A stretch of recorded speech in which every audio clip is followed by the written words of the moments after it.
Hai guys, ketemu lagi dengan aku di channel Lady Din. Semoga kalian semua dalam keadaannya sehat dan bahagia. Di video kali ini, aku akan menceritakan tentang kisah tragis yang menimpa seorang wanita cantik gara-gara salah pilih pacar. Bagaimana kisah lengkapnya? Tanpa basa-basi lama-lama, kita langsung masuk ke ceritanya ya. Sebelumnya, jangan lupa untuk subscribe dulu channel ini dan nyalakan lonceng notifikasinya supaya kalian tahu video terbaru dari aku.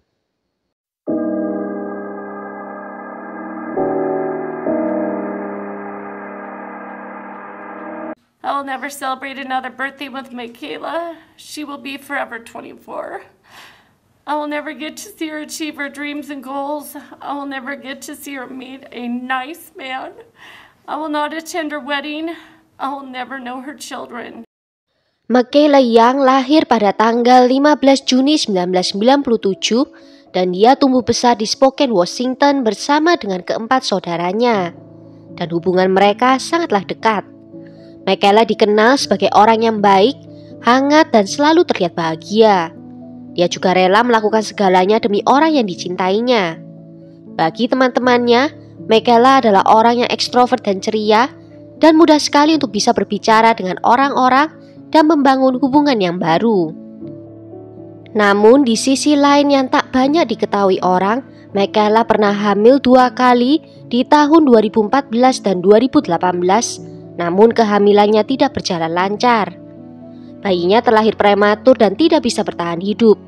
Hal itu sangat menghancurkannya. Wanita yang dulunya ceria, sekarang menjadi pemurung dan mudah frustasi.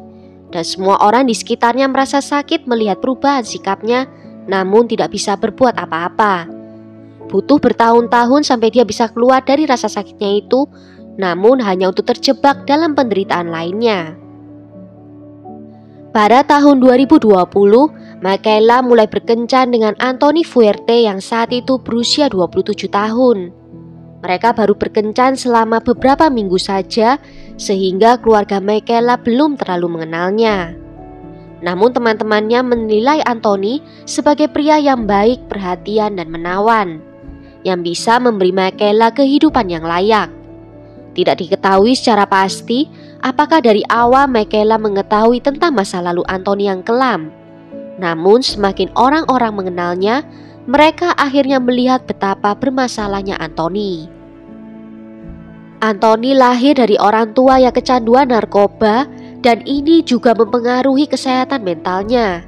Dia memiliki IQ 50 dan tidak bisa bergaul dengan kebanyakan orang. Selama di sekolah dia juga terlibat dalam pemakaian obat terlarang dan minuman keras. Dan akhirnya dia harus dikeluarkan dari sekolah karena terus-terusan dihukum dengan alasan yang sama.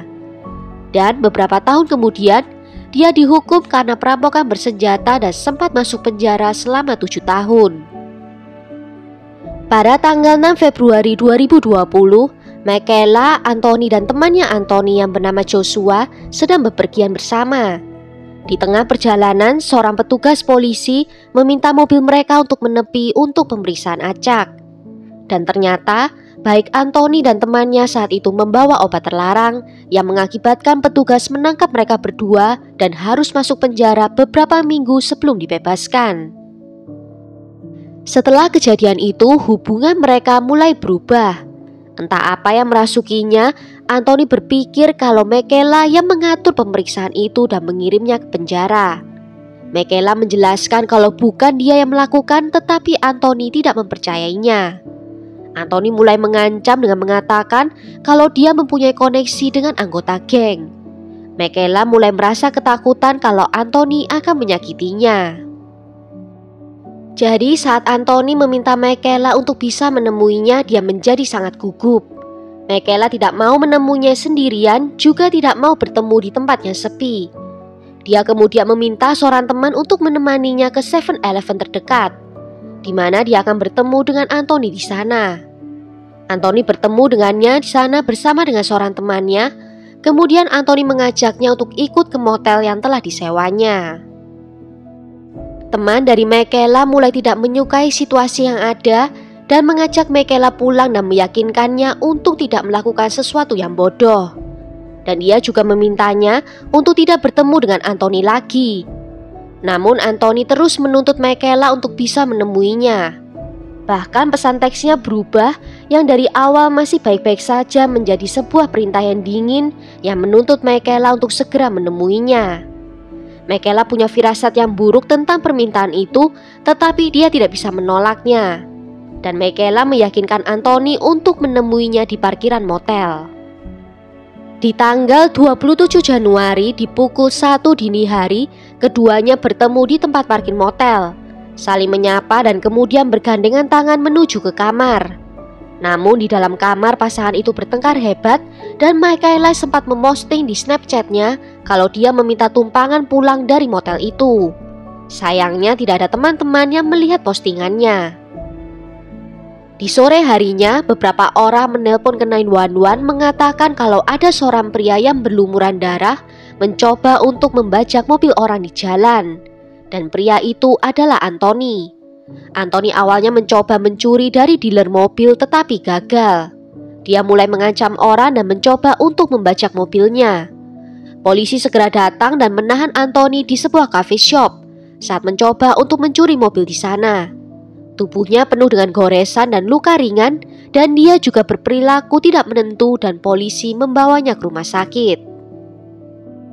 Keesokan harinya di tanggal 28 Februari 2020, seorang petugas kebersihan masuk ke dalam kamar motel Anthony untuk dibersihkan. Dia menyadari kalau gagang pintu kamar itu terdapat sidik jari berdarah seseorang. Dan di dalamnya, dia melihat tubuh telanjang Michaela yang tak bernyawa di atas tempat tidur, dengan luka tikam berkali-kali di sekujur tubuhnya. Petugas itu segera melapor ke 911 dan penyelidikan pun dimulai. Polisi menemukan TKP dalam keadaan berantakan dan hampir semua perabotan di ruangan itu rusak. Petugas menemukan bantal dan dinding yang bernoda darah, juga lampu kamar dalam keadaan pecah. Seperti ada pertarungan sengit yang terjadi di sana.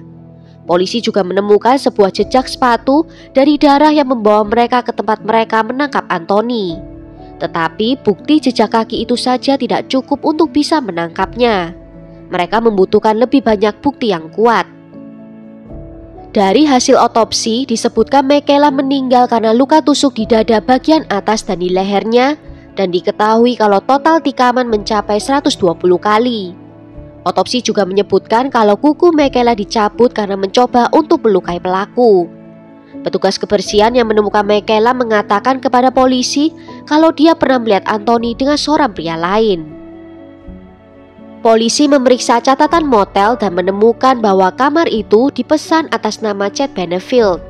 Dan ketika polisi menghubungi Chad, dia mengatakan kalau dia menyewa kamar motel itu untuk seseorang yang dijuluki Speedy. Dan dia tidak mengetahui nama aslinya. Tetapi ketika polisi menunjukkan kepadanya rekaman keamanan dari motel, dia mengidentifikasi Speedy sebagai Lionel White yang merupakan temannya Anthony. Polisi melacak dan berhasil menangkap Lionel di motel lain. Mereka juga menemukan senjata tajam di motel itu yang diperkirakan adalah senjata pembunuhan. Lionel memberitahu polisi kalau dia, Michaela, dan Anthony menggunakan narkoba bersama di malam hari itu, sebelum pasangan itu akhirnya mulai berdebat. Untuk memberi mereka privasi, dia mengaku langsung meninggalkan ruangan dan bersikeras kalau tidak tahu apa yang terjadi di ruangan itu setelahnya. Tetapi polisi tidak mempercayai cerita itu dan menangkapnya atas pembunuhan tingkat kedua dan kepemilikan narkoba. Mereka juga mendakwa Anthony dengan pembunuhan tingkat kedua bersama dengan tuduhan pembajakan mobil.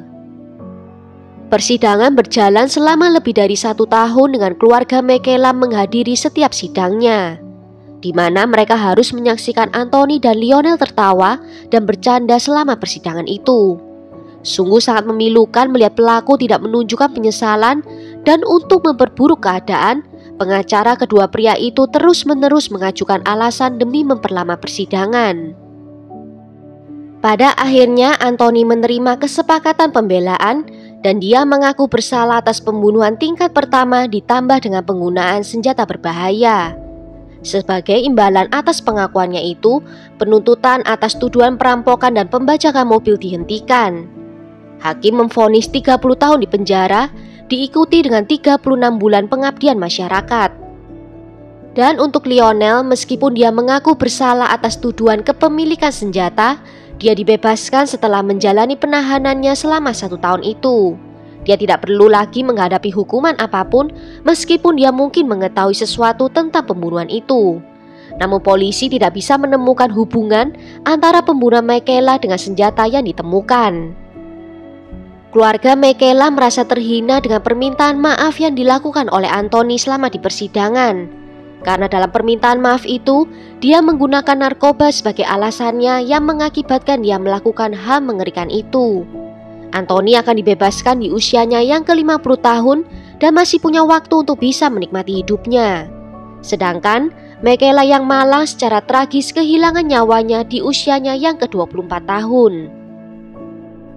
Well, sampai di sini dulu cerita kali ini. Bagaimana menurut kalian tentang kasus ini?